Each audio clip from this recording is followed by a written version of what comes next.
sudah dengar tentang disclaimer ya. Disclaimer tuh artinya kasus keberhasilan itu tidak selalu bisa sama dialami oleh semua yang menggunakan Itera Care. Ya. Cuma buat sebagian orang mungkin kata disclaimer itu sepertinya suatu tempat kita bersembunyi kalau terjadi kegagalan gitu.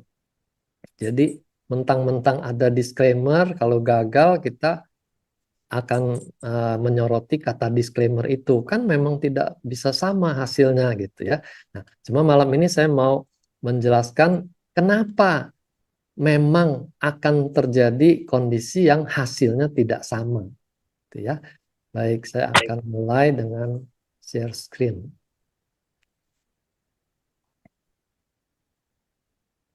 Oke.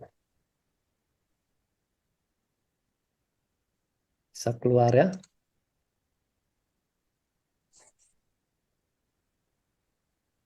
Ya, kita mulai ya.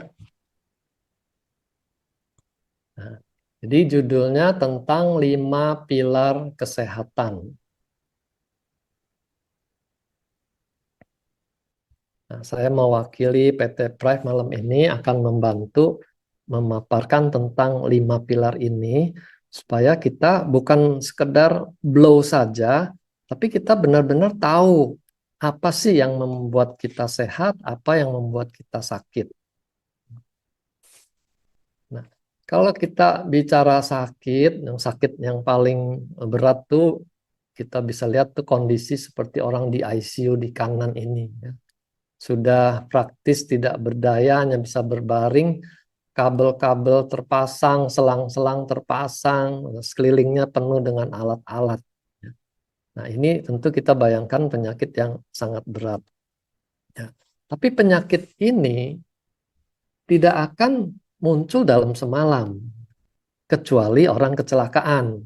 Nah, kalau kecelakaan sehat-sehat lalu kena ditabrak kendaraan yang berat misalnya, ya tentu langsung dia masuk ICU seperti ini. Tapi kebanyakan kasus tidak demikian. Ya. Pada umumnya semua penyakit itu dimulai dengan yang namanya faktor risiko. Nah, ini kita sudah kenal sebagian besar ya. Darah tinggi, kencing manis, kolesterol, trigliserid, dan sekarang obesitas termasuk sebagai salah satu faktor resiko. Lalu yang lebih kecil tuh asam urat juga itu paling tidak dia bikin darah jadi lebih kental. Ya. Lalu kebiasaan merokok juga termasuk sebagai daftar resmi faktor risiko. Jadi mereka yang merokok ini sudah punya satu faktor risiko.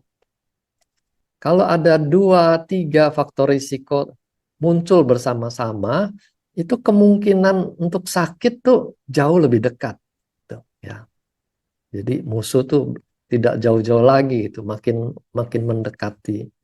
Nah, selain yang sudah umum dikenal sebagai faktor risiko, masih ada faktor risiko lain-lain, ya, termasuk yang bikin darah kental misalnya. Ya. Saya soroti salah satu tadi mengenai obesitas. Nah, di negara barat ya, Amerika, Eropa ini angka kejadian obesitas ini makin lama makin banyak, makin tinggi. Dan di Asia yang dulu dikenal orangnya ramping-ramping juga sekarang sudah mulai banyak orang yang mengalami obesitas ini. Nah, obesitas ini ternyata bukan sekedar orang banyak makan, lemaknya jadi berlebih gitu ya. Tapi rupanya di dalam tubuhnya sudah terjadi kelainan metabolisme. Jadi disebut metabolic syndrome. Di mana kadar gulanya tuh mulai naik, lalu tensinya juga mulai naik, kolesterol, trigliseridnya juga naik, dan ukuran pinggang ini, ya perut pinggang ini menjadi tolok ukurnya berapa lingkaran perutnya ini, ternyata makin lebar dia makin berisiko gitu ya, karena lemak yang ada di bawah kulit perut ini bisa menggambarkan kondisi lemak di seluruh tubuh juga, termasuk di jantung dan pembuluh darah jantung. Ya. Ditambah lagi untuk pengangkut kolesterol dibersihkan itu, yaitu HDL, dia rendah. Ya. Nah, jadi kombinasi ini semua membuat orang yang gemuk ini lebih dekat lagi pada kejadian penyakit. Nah, jadi faktor resiko juga tidak terjadi dalam semalam. Ya, bukan hanya penyakit yang tidak terjadi tiba-tiba, tapi faktor resikonya itu juga munculnya tuh tidak mendadak. Ini ibarat tabungan, ya, penyakit, faktor risikonya itu makin lama makin tinggi, itu seperti kita menabung. Satu waktu nanti waktu cek darah, nilai labnya mulai muncul tanda bintang, gitu ya. Berarti tabungannya sudah melebihi batas. Nah, cilakanya tabungan faktor risiko ini berupa munculnya penyakit, ya, bukan tabungan yang menyenangkan, tapi ini yang beresiko. Kalau sudah sakit, baru orang tuh mau repot-repot mencari obat. Sudah begitu juga berharap begitu makan obat penyakitnya langsung beres semua, ya.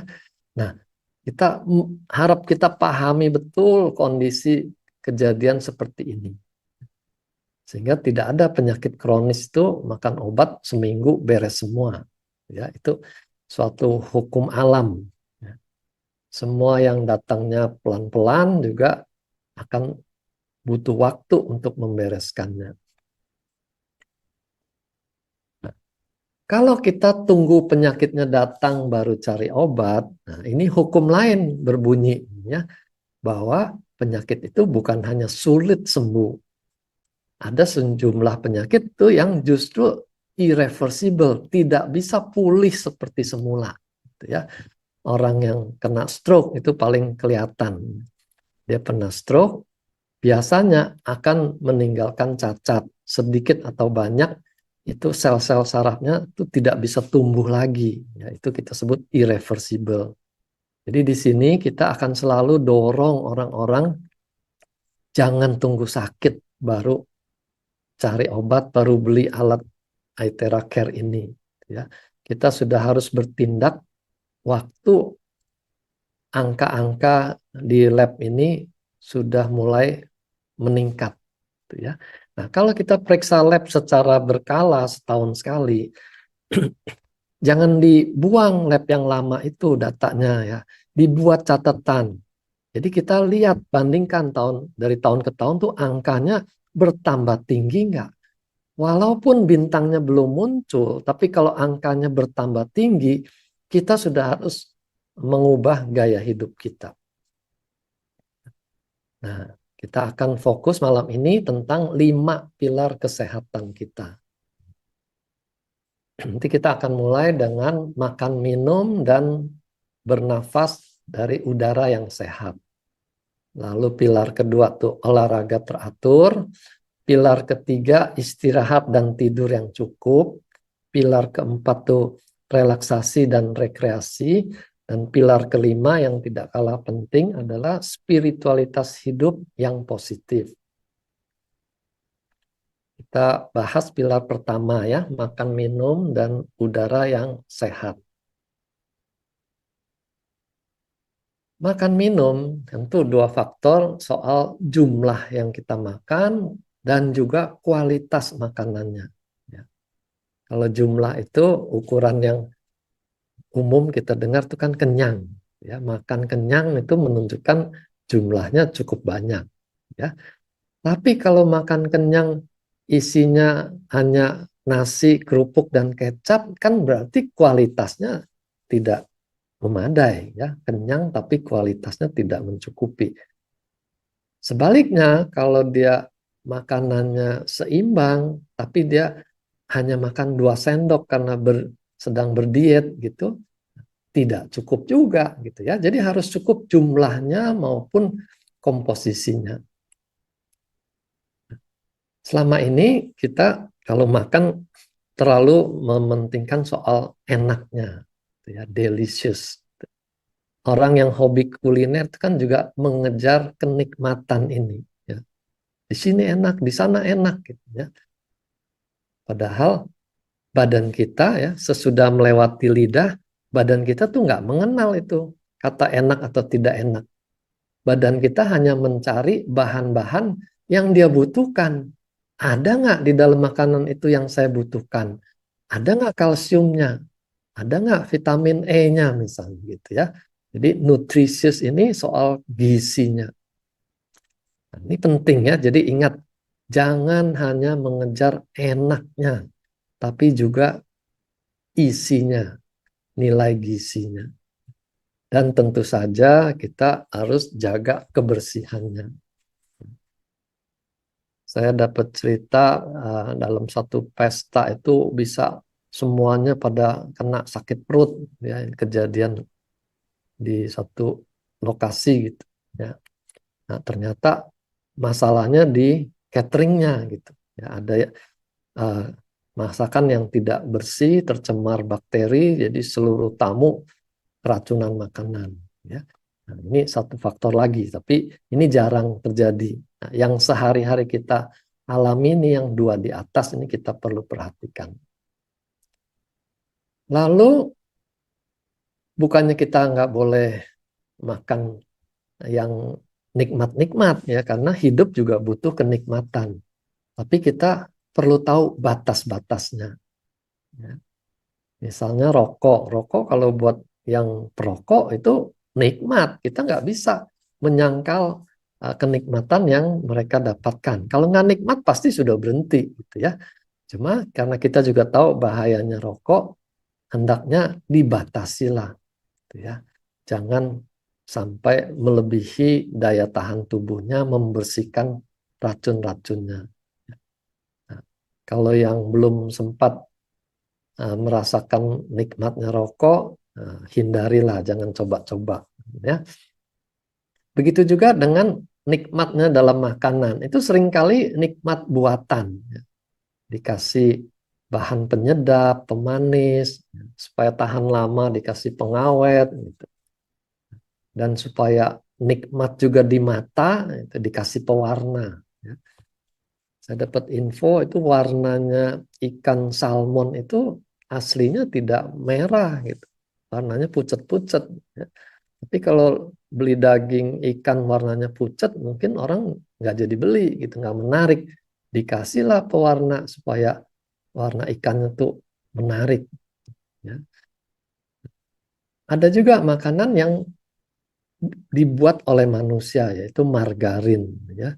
Nah, ini sekarang ini sudah dimasukkan dalam daftar yang harus dicoret dari makanan kita sehari-hari. Karena margarin ini ternyata tidak bisa dicerna oleh tubuh kita.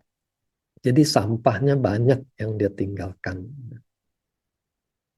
Lemak, garam, kita tahu dua ini juga bikin masakan tuh jadi nikmat. Ya. Coba kalau minum susu yang non-fat, tidak ada lemaknya. Itu rasanya sangat nggak enak, hambar. Ya. Makanan tuh jadi enak kalau dia ada kolesterolnya, gitu, ada lemaknya. Ya. Tapi karena kita juga tahu kolesterol itu uh, bisa mengganggu kesehatan, ya kita batasi. Demikian juga dengan garam. Makanan nggak pakai garam seperti apa rasanya? Ya. Tapi kalau orang sudah sampai rusak ginjalnya, dia harus pantang garam. Gitu. Ya. Jadi di sini kita tahu bahayanya kalau garam ini berlebihan. Ya. Jadi semua yang bikin nikmat, ya, manis, lemak, dan garam itu bisa bikin penyakit, bisa bikin faktor resiko. Ya. Manis bikin darah gula naik, lemak bikin kolesterol naik, garam bikin tensi naik. Jadi kita harus batasi. Ini kebiasaan kita kan, delicious, nikmat. maknyus gitu ya. Tapi kita sudah mulai tahu bahwa yang bikin nikmat ini ujung-ujungnya bisa mendatangkan penyakit. Dari diabetes itu bisa bikin sistem kekebalan tubuh menurun. Kekebalan tubuh menurun, kanker lebih mudah muncul. Ya. Sekarang untuk pasien kanker tuh mulai disoroti peranan manis ini. Harus ditekan gitu ya. Kalau bisa tuh tidak ada lagi gula yang masuk. Kalau karbohidrat dari makanan masih bisa ditolerir, tapi gula pasir itu gula yang jelas hanya gula itu tidak lagi disarankan pada pasien kanker gitu ya. Nah, tapi kita juga jangan tunggu kanker baru mengambil langkah-langkah pencegahan ya. Mulai sekarang kita sudah harus biasakan kurangi manis-manis. Coba perhatikan kulkasnya. Kalau kulkasnya berisi dengan minuman-minuman yang manis, mulailah kurangi. Jangan lagi stok minuman manis di dalam kulkasnya. Itu juga asin ya. Asin bikin tensi naik, lama-lama tensinya akan merusak ginjal, terjadi gagal ginjal.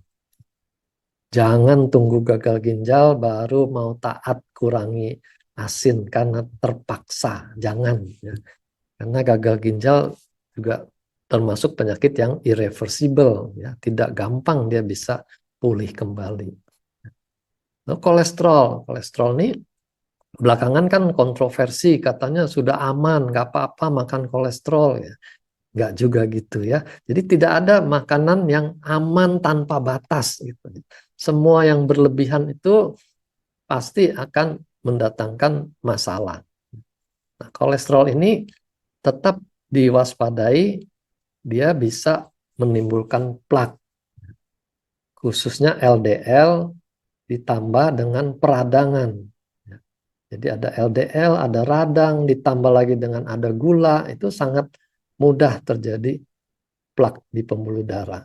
Ya, jadi kita masih waspadai, jangan sampai pembuluh darahnya tersumbat, baru kita berpikir ulang, wah kalau begitu berita tentang kolesterol aman tuh salah dong. Ya, percuma kita sudah jadi korbannya. Ya, jadi jaga remnya dalam makanan, jangan berlebih-lebihan. Karena kalau pembuluh darah ini sudah tersumbat, tinggal tunggu waktunya. Dia mentok, dia kena serangan jantung. Ya. Kalau mampetnya di otak, kena stroke. Ya. Nah, ini kalau organnya kena, tapi pembuluh darahnya tuh mampet misalnya, kita blow organnya juga nggak bisa langsung melancarkan aliran darah karena pipanya, pembuluh darahnya sudah banyak sumbatan. Sekarang kita lihat apa yang bikin makanan tuh bergizi.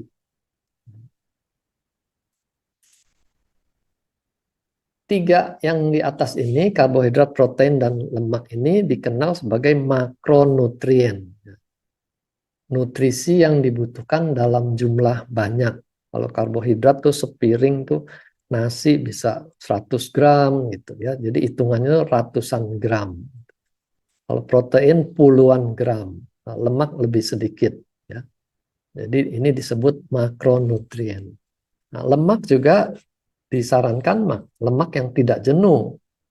Dari omega 3, 6, 9 itu ada di alpukat, di buah-buahan, ya, di ikan yang lautan dalam itu tinggi dengan omega 3, 6, 9.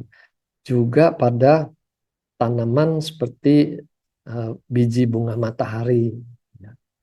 Lalu ini essential fatty acid. Jadi ada asam lemak yang benar-benar dibutuhkan oleh tubuh kita. Jadi bukan berarti kita sama sekali nggak boleh makan lemak atau minyak ya, dimusuhin habis. Jangan. Karena ada lemak yang memang tubuh kita butuhkan. Gitu ya. Jadi kita makan dalam jumlah yang lebih sedikit. Kelompok kedua ini vitamin dan mineral. Ini jumlahnya sedikit. Jadi ini termasuk mikronutrien. Vitamin tuh hanya butuh dalam miligram, mineral juga. Ya. Paling kalsium saja yang sampai 500 miligram, tapi yang lain-lain tuh sedikit. Ya. Nah, kalau kita terlalu rajin makan suplemen, vitamin, mineral, macam-macam tuh kita makan, itu malah bisa terjadi kita memasukkan berlebihan gitu. Karena yang dibutuhkan cuma sedikit, tapi kita makannya terlalu banyak. Ya. Itu bukan hanya mubazir, tapi itu juga memberatkan kerja ginjal. Ya. Jadi usahakanlah vitamin mineral itu yang sudah disediakan oleh Tuhan di dalam buah-buahan, di dalam sayur-sayuran. Kecuali memang kekurangannya itu terlalu banyak, nggak cukup dikejar dengan makanan. Kita terpaksa makan suplemen yang kadarnya lebih tinggi, gitu ya. Dan itu nanti makannya juga jangan seumur hidup. Ya, makan sampai kadarnya mencukupi, kita kembali lagi pada diet alamiah ini. Nah, enzim belakangan juga enzim mulai disoroti ya, karena makanan kita tuh makin lama makin miskin enzimnya. Kenapa? Karena semua dimasak, apalagi masuk microwave, ya, digoreng dengan minyak yang sangat panas, ya, itu hilang semua enzimnya. Akhirnya kita makan makanan yang tidak ada enzim lagi. Akibatnya makanan yang dimakan itu tidak bisa dicerna dengan sempurna. Ampasnya banyak, sampahnya banyak. Jadi sekarang kita mulai kembali lagi menyadari pentingnya enzim. Enzim itu ya paling banyak ada di buah-buahan, karena kita tidak memasak buah-buahan, itu dimakan mentah. Juga di dalam sayuran yang bisa dilalap, itu enzimnya masih utuh. Tapi kalau sudah digodok, itu enzimnya pasti rusak. Ya. Kemudian antioksidan. Ini juga belakangan menjadi penting karena disadari penyakit juga muncul dari radikal bebas. Antioksidan ini menangkal radikal bebas. Nah, kita juga jangan latah mengejar suplemen generasi baru yang antioksidannya paling kuat gitu ya. Di sini bukan soal adu kuat ya. Kita butuh antioksidan itu juga tidak satu macam. Dibutuhkan macam-macam antioksidan karena mereka punya fungsi masing-masing dan mereka perlu bekerja sama untuk menghasilkan hasil yang optimal, gitu ya. Nah, antioksidan ini pada sayur dan buah itu bisa kita lihat dari warnanya. Jadi makin tua warna buah dan sayur itu biasanya makin tinggi kadar antioksidannya. Tapi kalau yang pucet-pucet itu kurang dia kadarnya. Lalu ada juga belakangan makin disoroti peranan probiotik. Ya, probiotik itu kuman yang ada di usus, ya, flora usus yang mestinya normalnya ada di usus kita. Tapi kalau orang banyak makan antibiotik, banyak yang mati kuman-kuman itu, sehingga kumannya tidak seimbang lagi. Jadi mulailah ditawarkan produk-produk yang berisi probiotik ini. Ya. Nah, sebenarnya kalau kita makan sayur dan buah, itu di dalamnya sudah ada yang namanya prebiotik. Prebiotik ini merupakan makanan bagi probiotik yang normal ada di usus kita. Jadi kita seperti memberi pupuk pada kuman usus normal kita sehingga jumlahnya meningkat. Jadi normalnya mestinya kita tidak perlu mengimport probiotik dari luar. Tapi kalau kumannya memang sudah berantakan karena kebanyakan antibiotik dan obat-obat lainnya, ya kita terpaksa minta import dari luar, ya. Jadi sekarang ada sediaan probiotik, ditambah prebiotik, ditambah lagi sekarang postbiotik. Bahan-bahan yang memang sudah ada di dalam lingkungan dari probiotik ini. Nah, ini adalah perkembangan teknologi, tapi bukan berarti kita semua wajib makan ini karena normalnya usus kita sudah tersedia semua kalau makanan kita ini terjamin. Nah, terakhir serat. Serat ini mungkin tidak punya nilai gizi, tapi dia penting. Ya. Nanti ada serat yang tidak larut, itu peranannya untuk menyikat usus. Lalu ada serat yang larut, jadi kalau kita aduk itu dia bisa larut dalam air, itu nanti dia bisa mengikat kolesterol yang ada di dalam usus supaya tidak diserap oleh usus kita gitu ya. Dia jadi membantu menurunkan kolesterol. Ya. Nah, ini makanan minuman yang mestinya kita makan. Di mana peranan terahertz ini? Kita lihat ya.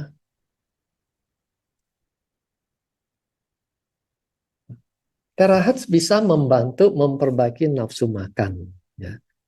Jadi, kalaupun orang disuguhkan makanan yang sangat ideal buat kesehatannya, tapi orang itu tidak nafsu makan, percuma.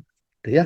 Nah, ini kita temukan pada orang yang sedang sakit, orang yang sedang dirawat di rumah sakit. Ya. Ahli gizi di rumah sakit sudah ukur begitu rupa, ditimbang-timbang gitu. Tapi sampai di kamar pasien, dia hanya makan 2 sendok, sudah. Jangan paksa, saya tidak mau makan.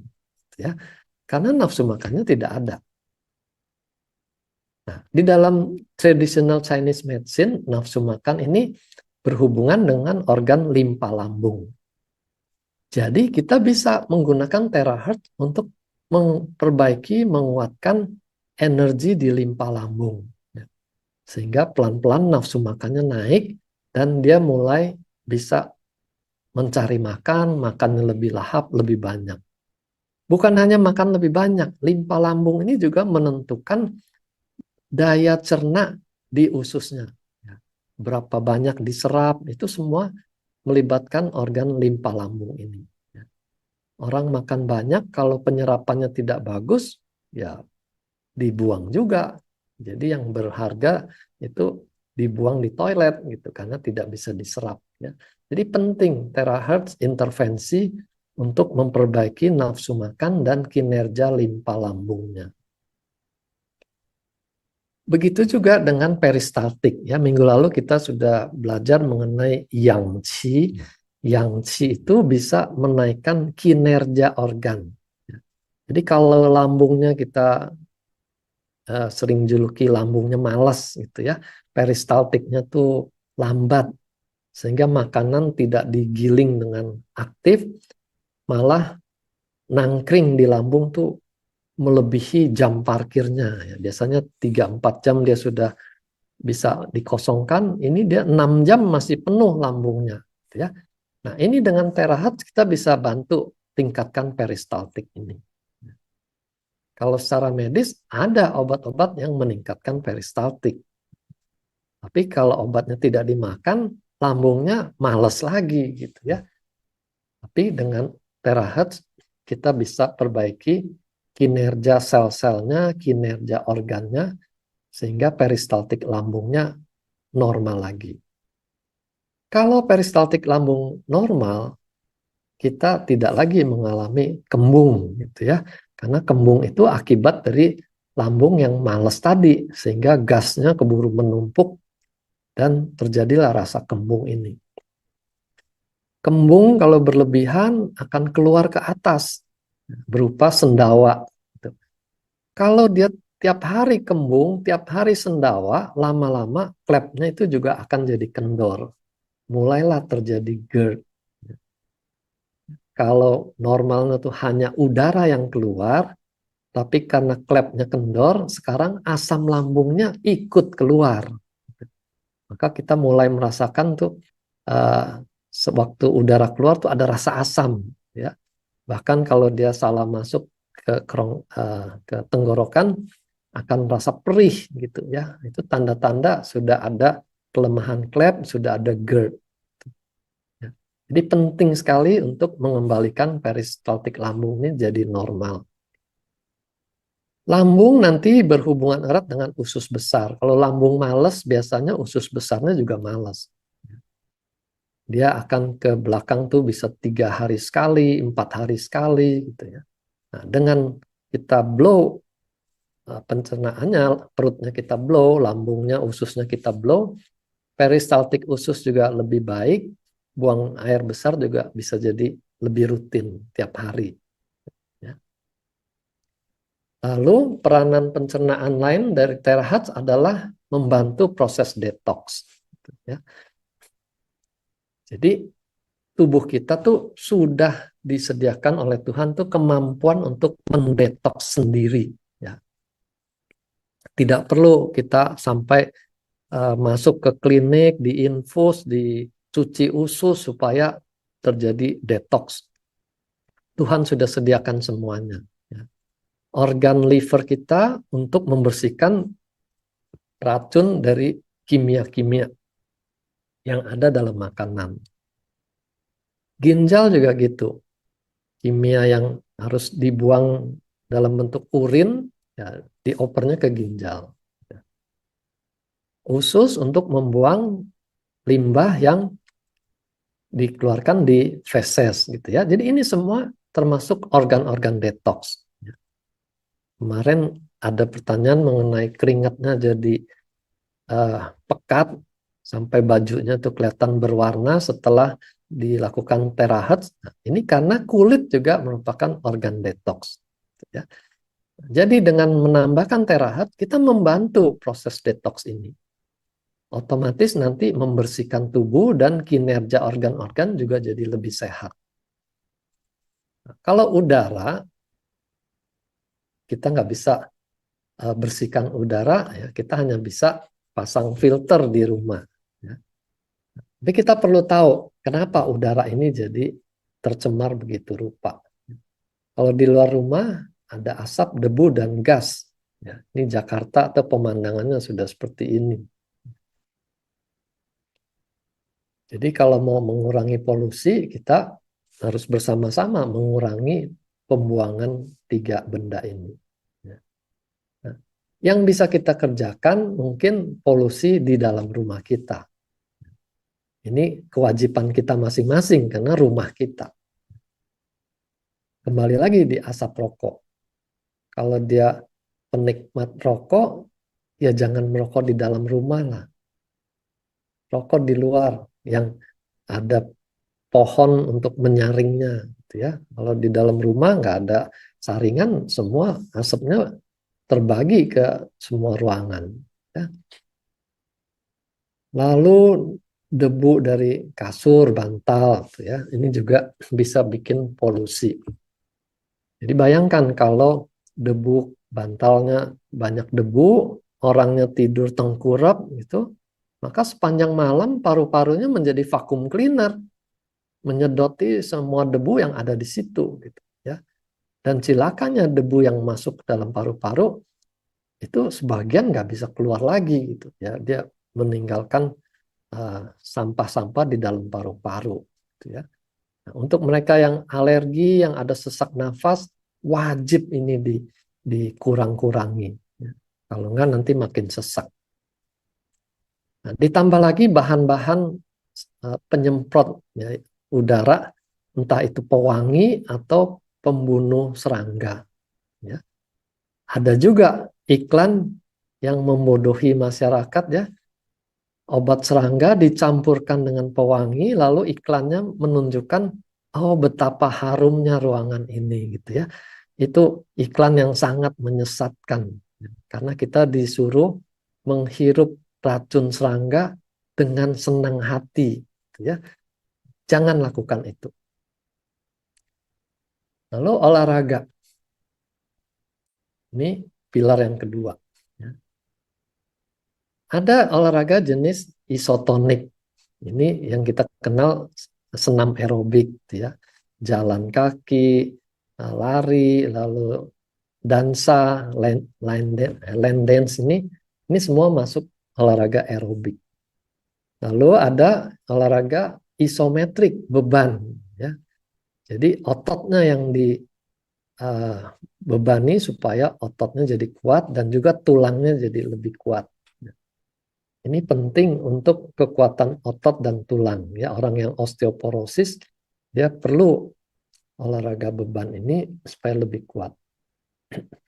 Nah, selain dua di atas, ada lagi yang juga penting yaitu kelenturan, stretching. Karena kalau tidak lentur, otot gampang cedera, persendian gampang keseleo, gitu ya. Jadi penting sekali kelenturan ini. Kalau di tempat gym tuh ada yoga, pilates tuh untuk membantu mempertahankan dan meningkatkan kelenturan ini. Nah, selain olahraga yang sudah umum dikenal, ada lagi olahraga yang khusus untuk paru-paru yang kita kenal sebagai senam pernafasan. Ya, Tai Chi, Qigong itu semua termasuk di situ. Dia tidak membebani otot ataupun paru-paru jantung, tapi dia lebih fokus pada pergerakan energi lewat paru-paru. Ya. Nah, yang kita sebut olahraga itu adalah ekstra 3 kali seminggu, ya, minimal 15 menit. Ya. Jadi kalau orang bilang, oh saya setiap hari ada aktivitas di rumah, itu ngepel tuh olahraga saya misalnya gitu ya, itu nggak dihitung. Ya. Yang setiap hari dilakukan itu namanya activity daily life. Nah, olahraga itu harus ekstra di luar ADL tadi, ya. Minimal 3 kali seminggu. Nah, kalau ada kondisi hipertensi, hati-hati nih. Orang hipertensi tidak boleh olahraga yang beban. Ya. Udah hipertensi, dia angkat besi lagi misalnya. Karena waktu dia angkat beban tuh tensinya langsung melonjak. Ya. Sebaliknya orang yang obesitas tidak boleh olahraga yang bersifat lari, ya, karena lututnya dan ankle-nya ini akan menjadi korban, gitu ya, akan cedera. Nah, jadi ini halangan-halangan untuk berolahraga. Olahraga itu mesti menyenangkan, ya. Kenapa? Karena kalau tidak menyenangkan, dijamin tidak akan bertahan lama. Ya. Makanya perlu cari teman. Karena kalau sudah mulai malas, temennya masih ada untuk ajakin, ayo jalan, hari ini kita belum jalan. Ya. Supaya bisa konsisten olahraganya. Gitu. Ya. Jangan musim-musiman. Nah ini olahraga yang menyenangkan nih, salah satu ya, main lompat, ini apa namanya, trampolin. Gitu ya. Hanya lompat-lompat begini, ternyata nilai olahraganya itu tinggi. Ya. Baik buat otot sendi maupun buat kardiovaskularnya. Ya. Sambil mengingat-ingat masa lalu waktu bermain lompat-lompatan. Ya. Nah, ini contoh olahraga yang menyenangkan. Manfaat fisik dari olahraga ternyata bukan hanya untuk nilai aerobiknya, ya, paru-paru jantungnya jadi lebih kuat, ya, tapi juga buat tulang dan ototnya, khususnya lutut. Ya, orang tua tuh penyakit mulai dari lutut. Nah, dengan berolahraga dia bisa mempertahankan lututnya tetap sehat dan dia bisa beraktivitas sampai usia lanjut. Nah, selain itu, ternyata otak juga sangat diuntungkan dengan berolahraga. Ya.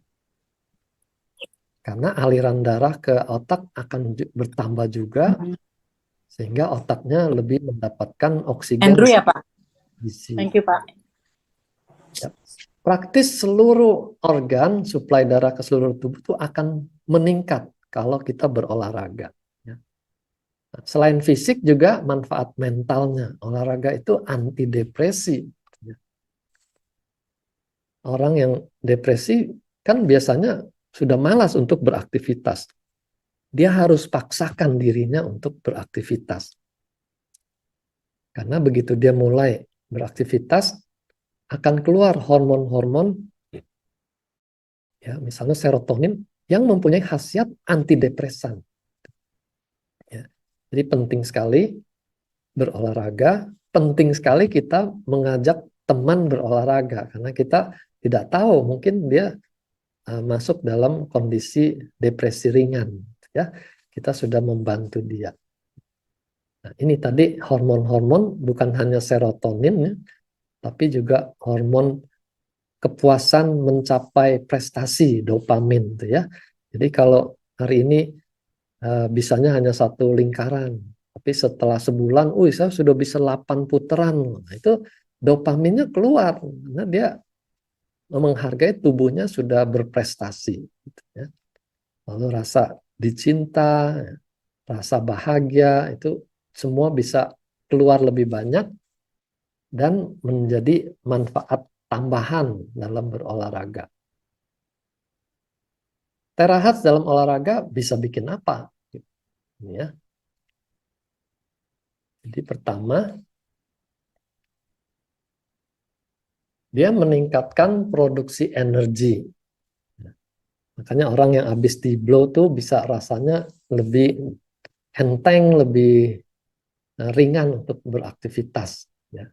Karena terahat nanti mengeluarkan ATP di mitokondria. Ya. Jadi ATP-nya lebih banyak, dia lebih bertenaga. Lalu otot-otot juga dibikin tuh lebih ringan. Ini susah dijelaskan, tapi fakta orang yang di blow itu rata-rata akan mengatakan, sekarang jadi enteng gitu ya. Nah, kalau ototnya jadi enteng, rasa malas untuk berolahraga itu akan berkurang. Dia akan lebih mau diajak berolahraga. Ya. Nah, ini semua karena aliran energi dan darahnya lebih lancar. Kalau dia sudah berolahraga, timbunan asam laktat di otot tuh akan lebih cepat terurai.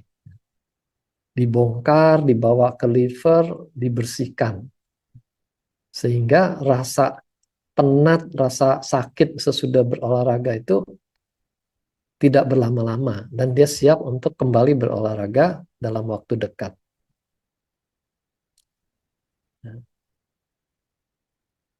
Nah, mitokondria itu seperti apa?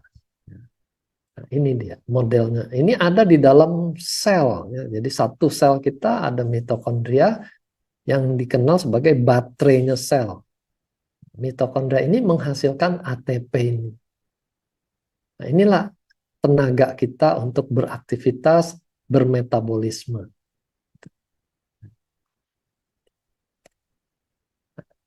Olahraga selain meningkatkan produksi ATP ya karena dia dibutuhkan dalam jumlah yang terus-menerus selama dia berolahraga gitu.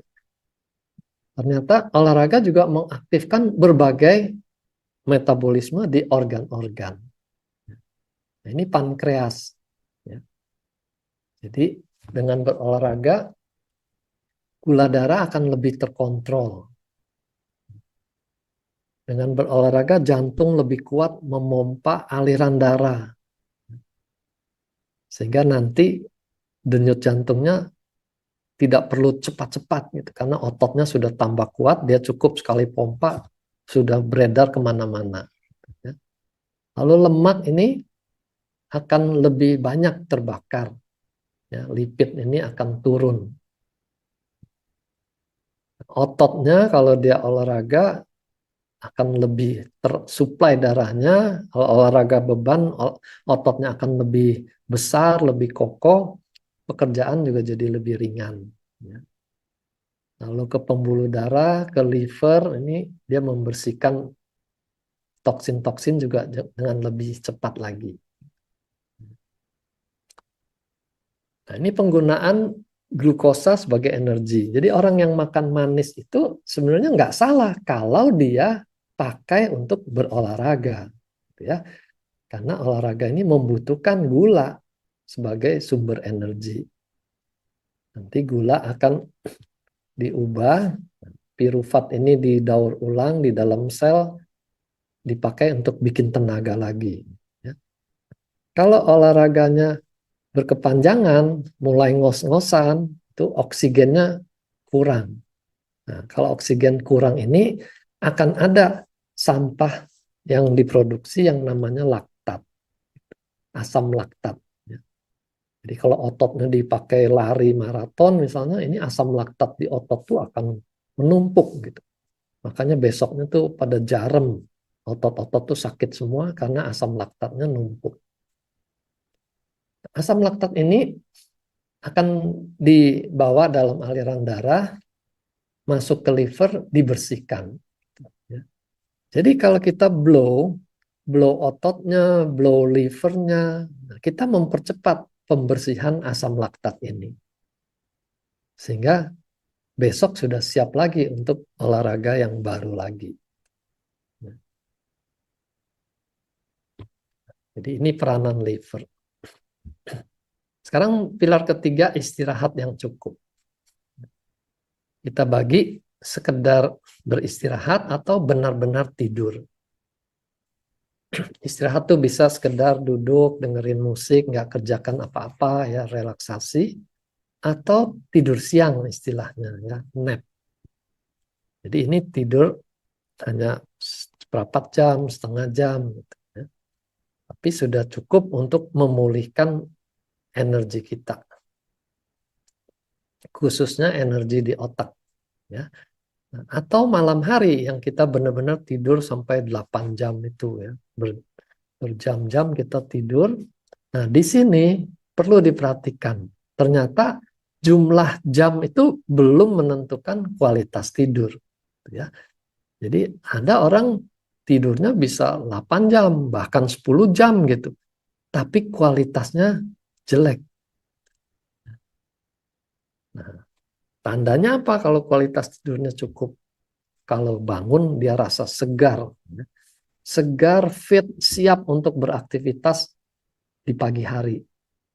Tapi kalau bangun tuh rasanya malah lebih capek daripada sebelum tidur, itu kualitas tidurnya nggak benar, gitu ya.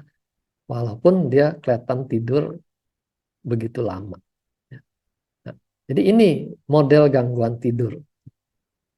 Tidak selalu orang gangguan tidur tuh melek sampai subuh, gitu ya. Itu orang yang sukar jatuh tidur. Ya. Malah dia tidurnya sudah mendekati subuh dia baru tidur gitu. Sebentar lagi alarmnya sudah bunyi dia harus bangun, ya. Otomatis dia kurang tidur. Ada juga orang yang tidurnya gampang tapi mudah terbangun. Ada bunyi apa juga dia bangun gitu. Nah, ini kan menunjukkan dia tidurnya tidak dalam, ya, tidak pulas. Orang yang tidurnya tidak pulas, dia merasa dia tidak tidur gitu ya. Jadi mungkin sering terjadi nih pada pasangan. Saya kemarin nggak bisa tidur gitu. Lalu pasangannya bilang, nggak bisa tidur gimana? Kamu ngorok begitu, katanya. Tapi buat orang yang bilang tidak bisa tidur, itu dia benar-benar merasa tidak tidur benar gitu ya, karena mudah terbangun. Atau tidurnya diganggu dengan mimpi-mimpi buruk sehingga dia tidak bisa beristirahat dengan penuh gitu ya. Nah, ini semua menimbulkan orang tidurnya jadi sedikit. Nah, gangguan tidur ini nanti akan bikin banyak penyakit juga. Nah, terahat bisa membantu masalah tidur ini. Kita blow di belakang, di tulang belakang, di kiri kanannya itu bisa merelaksasi saraf dan otot-otot di belakang. Itu penting untuk membantu otak kita juga merasa rileks. Banyak orang habis di blow dia langsung merasa ngantuk. Bisa juga blow-nya siang, tapi malamnya tidurnya pules sampai pagi, gitu ya. Nah, ini menunjukkan efek relaksasi yang ditimbulkan oleh terahertz. Jadi kualitas tidurnya udah pasti dia lebih dalam. Banyak yang kasih kesaksian, wah saya tidur kayak orang mati katanya gitu ya. Dia nggak dengar apa-apa, tahu-tahu bangun sudah kesiangan. Itu menunjukkan efek terahertz benar-benar bekerja. Buat orang yang tangan kakinya dingin, itu juga bisa mengganggu tidur nyenyaknya. Kalau kita blow tangan dan kakinya, dia lebih hangat, tidur dalam kondisi hangat, dia tidurnya juga bisa lebih pules. Oke, nah di sini orang yang dingin ini blow-nya menjelang dia tidur. Ya, sekali lagi indikatornya tidurnya, bangunnya akan lebih segar dan lebih berenergi. Ya. Bisa langsung lompat dari tempat tidurnya. Ya. Lalu rekreasi dan relaksasi. Ya. Ini benar-benar bukan hanya fisiknya yang beristirahat, tapi mentalnya juga semuanya diajak beristirahat. Nah, supaya bisa berkreasi kembali. Itulah kata rekreasi, artinya bisa berkreasi kembali. Kalau otaknya non-stop dipakai mikir, dipakai untuk stres, gitu, sudah nggak ada lagi kemampuan untuk menciptakan hal-hal yang baru. Ya. Nah, ini beberapa aktivitas yang bisa membantu relaksasi dan rekreasi ini. Nah, dansa ini mencakup olahraga fisik plus relaksasi dan rekreasi. Ya. Jadi bersyukurlah yang bisa dansa. Nah, menjalankan hobi juga termasuk. Jadi orang yang berkebun kelihatannya dia capek berkebun sampai berkeringat begitu, gitu ya. Tapi kalau itu menyenangkan buat dia, itu merupakan sumber relaksasinya dan rekreasinya. Dia siram pohonnya mulai berbuah, mulai berbunga misalnya gitu. Itu menyenangkan buat dia. Ya, jadi biarkan kalau pasangan tuh menjalankan hobinya, biarkan. Jangan dikritik, jangan dikata-katain. Karena itu suatu hal yang menyehatkan dia. Ya. Pilar terakhir, spiritualitas hidup. Let go of everything that holds you down. Gitu ya. Jadi hidup kita ini seringkali terasa berat. Sepertinya gravitasi bertambah tinggi gitu ya. Hidupnya jadi berat. Tapi kita disarankan belajarlah melepaskan segala sesuatu yang memberatkan hidup ini. Makin banyak yang engkau lepaskan, makin tinggi kita, uh, makin ringan gitu ya, makin terbang rasanya. Ya. Nah, ini hal-hal yang termasuk dalam spiritualitas positif.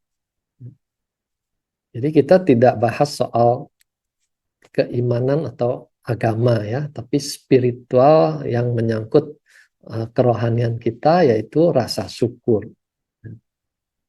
Sekarang sudah dibuktikan bahwa rasa syukur ini yang mendatangkan kebahagiaan. Gitu.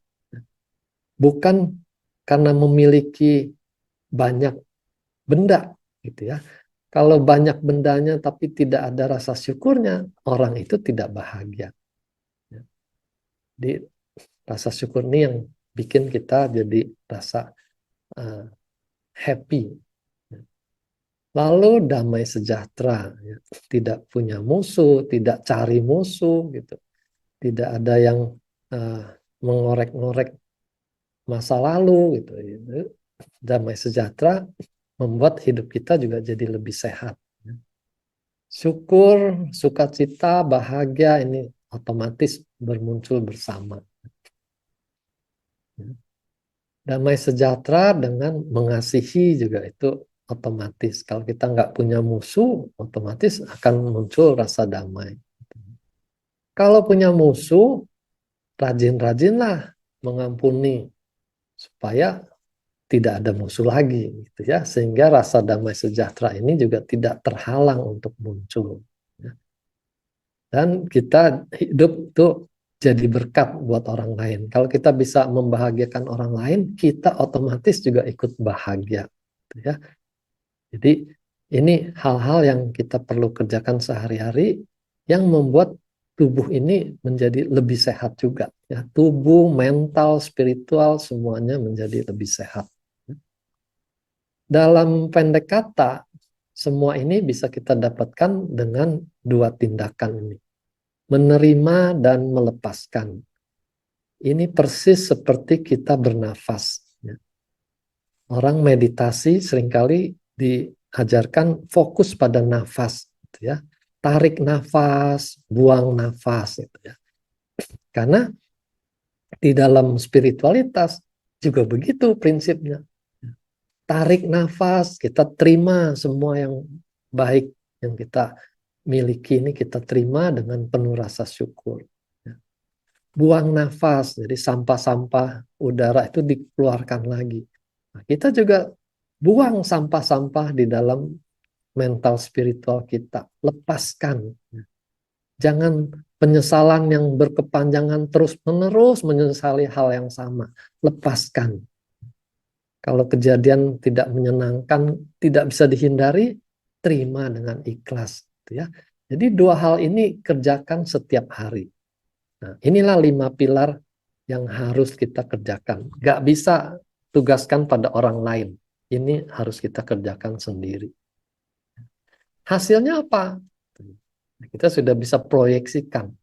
Kalau sejak muda kita lakukan ini, kita bisa memasuki usia senja tuh dengan penuh keceriaan, penuh vitalitas. Ya. Karena seluruh sistem organ kita bekerja dengan optimal. Penyakit nggak mudah muncul, kalau sakit datang cepat sembuh. Otomatis usia harapan hidupnya akan jadi lebih panjang. Ya. Nah, kita juga nggak mau kan kalau umur panjang tapi sakit-sakitan, itu hanya menambah sengsara saja, memperlama sengsara gitu ya. Kita mau hidup panjang tapi sehat ya. Sehat dan juga produktif ya. Jadi tetap belajar hal-hal baru, jangan biarkan otaknya pensiun ya. Kerja di kantor boleh pensiun tapi otaknya jangan pensiun supaya dia tetap produktif. Akhir kata-kata mutiara ini ya, ora et labora, berdoa dan berupaya. Gitu. Kita nggak cukup setiap ulang tahun berdoa supaya panjang umur. Kita harus berusaha benar-benar supaya usianya panjang, tidak sakit-sakitan, berbahagia, dan tetap menjadi berkat buat orang lain. Oke.